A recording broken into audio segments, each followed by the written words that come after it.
Hello everybody and welcome back. Today we have another Six Nations squad. Italy brought theirs out yesterday. Or I suppose the day before. Wales brought theirs out yesterday. I just have been quite busy. I believe England are also bringing theirs out later today, so it might be, probably by the time you're watching this, it will be up.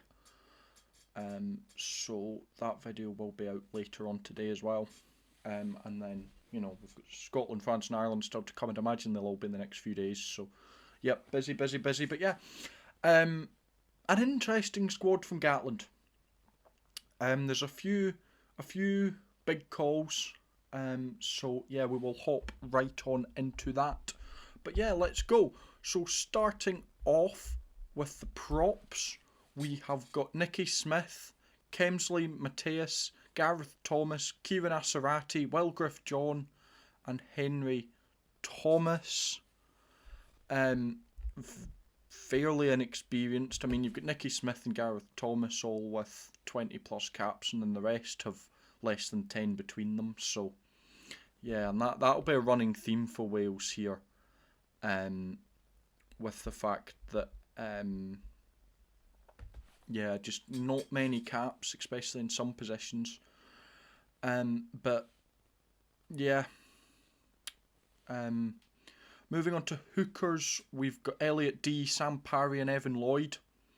Again, Elliot D, he's a fairly well known 40 odd caps for him. Sam Parry's got about 7 or 8. He's not too bad. He's had his run out for Wales before, and Evan Lloyd's uncapped. So yeah, little bit to bring on, a few players to bring up and through, which is what Wales need.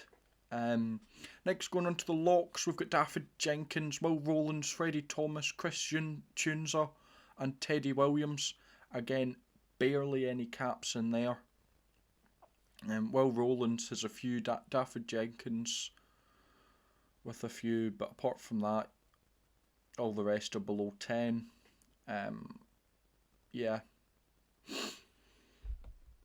Back row, Jack Morgan at captain, James Botham, Aaron Wainwright, Tommy Reffel and Talupi Faletau. Well, there's all your experience alone in Faletau and Wainwright. Jack Morgan, been unlucky with injuries. I've actually picked him to play for the Lions, Morgan. Captain, unsurprising there. Not the back row is actually one of the positions for Wales where they're actually looking fairly comfortable, in my opinion. There's a few positions, I'll get to it, but fly half where they are incredibly short. And I'm not just meaning that height-wise. But yeah, forwards-wise, a few players missing out, but nothing too unknown. I think Adam Beard's injured. Derry Lake is missing. Stuff like that. So yeah. Moving on to the backs, we've got at scrum half we've got Thomas Williams, Rodri Williams and Ellis Bevan.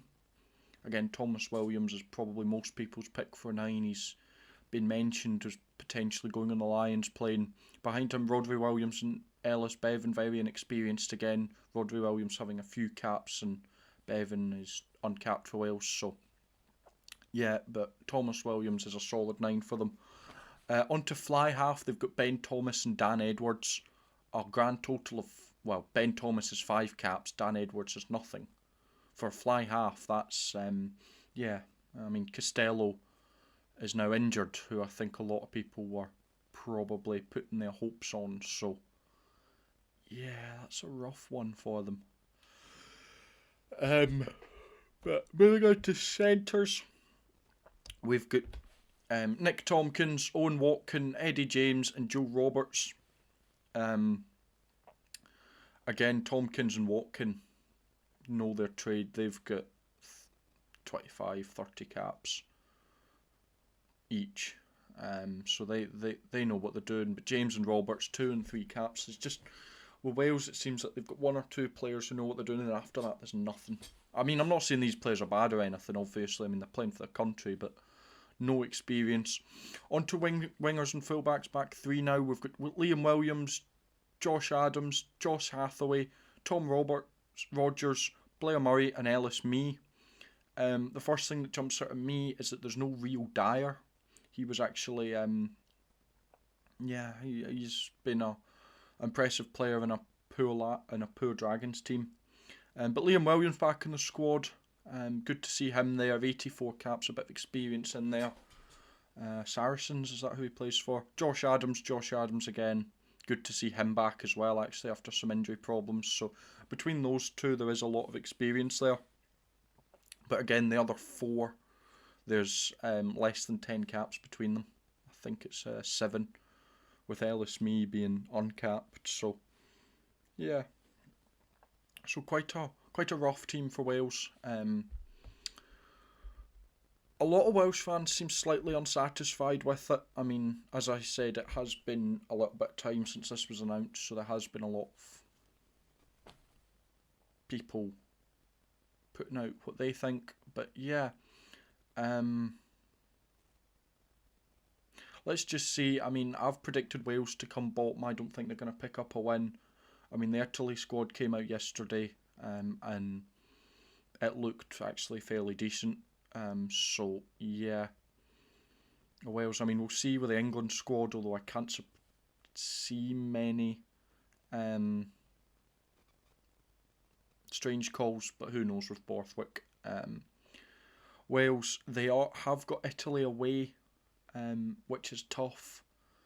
Home game wise, they have got England at home, which, as I said, I mean, they traditionally do usually all right against England. I don't say they win every game against them, but they at least push them close. I mean, look at them last year. There was like 2 points or something between them. So they've got England in Wales, which might help them. And then the other game that they usually can capitalise on is a Scotland game. That's at Murrayfield in Edinburgh in Scotland. So again, away from home, a lot rough. So it is hard to see where they're going to pick up wins. I mean, maybe they'll go to Scotland or Italy and do something. But England at home, again, there is the capability, but I don't see it, especially looking at that team and how inexperienced at fly half they are. But you never know. And who knows, France and Ireland are France and Ireland. But that's it. Thank you very much for watching. Yeah. Slightly baffled by this squad selection, but yeah. As I said, England squad should be out soon. The video will probably follow this not long after. But yeah, and I shall see you later. Thank you for watching.